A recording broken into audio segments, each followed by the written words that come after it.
19 جون 92 صبح فجر کے بعد، یعنی ابھی اندھیرا تھوڑا تھا اور ہلکی ہلکی روشنی پھوٹ رہی تھی، تو میں آپ کو اپنے آنکھوں دیکھا منظر بتا رہا ہوں۔ اس وقت میں تو ایک ہی پوائنٹ پہ تھا، لازم بات ہے 4 پوائنٹ پہ ہتھیار اترے تھے۔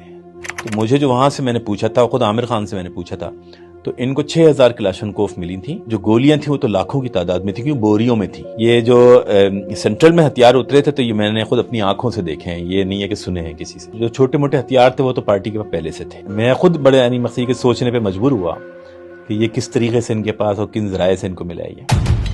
1992 میں پہلی بار ایم کیو ایم کے خلاف آپریشن کا فیصلہ کیا گیا۔ اس کو اس طرح بھی کہا جاتا ہے کہ جو ابتدائی آپریشن تھا وہ تو سندھ میں ڈاکوؤں کے خلاف کیا گیا تھا، اور اس کے بعد اس کا دائرہ جو ہے سندھ کے شہری علاقوں کی طرف بھی بڑھا دیا گیا تھا۔ لیکن اس کے بعد ایک سچویشن کریٹ ہوئی۔ وہ سچویشن یہ تھی کہ جو سندھ کے اکثر شہری علاقوں کی جو اکثریتی آبادی تھی، اس کو یہ میسج دیا گیا، یہ میسج گیا اس کے پاس کہ جناب یہ ایک مخصوص کمیونٹی کے خلاف کیا جانے والا آپریشن ہے۔ بہت زیادہ پریشر تھا، اور اوپر سے الطاف حسین کا اس آپریشن سے ایک ہفتے پہلے الطاف حسین کا جو زبانی سرکولر جاری ہوا تھا، کیونکہ وہ تحریری عموماً تنظیمی سرکولر تحریری ہوتے تھے، لیکن اس موقع پہ زبانی ہوا، اور یہ ہدایت ملی کہ آپ کے پاس اگر کوئی بھی ہتھیار، چاہے وہ قانونی ہو، لیکن وہ ہتھیار بھی کہیں زمین میں دفن کر دیں، اور اگر کوئی تنظیمی لٹریچر ہے اس کو بھی آگ لگا دیں، اور ایسی جگہ روپوش ہو جائیں جہاں سورج کی کرن بھی نہ ملے آپ کو۔ مقصد یہ تھا کہ آپ کے کسی قریبی فرد کو بھی پتہ نہ چل پائے کہ آپ کہاں روپوش ہیں، کیونکہ دشمن کا تعین نہیں تھا، آپ کو پتہ ہی نہیں تھا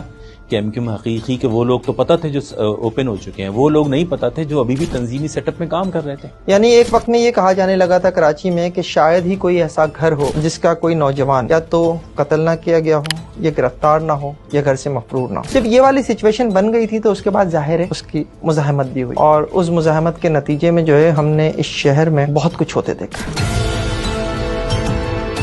جنرل وحید کاکڑ کے زمانے میں نواز شریف حکومت کی چھٹی ہو گئی، نئے الیکشن ہوئے، محترمہ بے نظیر دوبارہ اقتدار میں آئیں، لیکن شہر کراچی کا ماحول مزید خوفناک ہو چکا تھا۔ تقریباً ہر علاقے میں ٹارچر سیل تھے، مخالفین کا قتل ہوتا تو الزام لگتا یہ الطاف حسین کے آدمیوں نے مارا ہے۔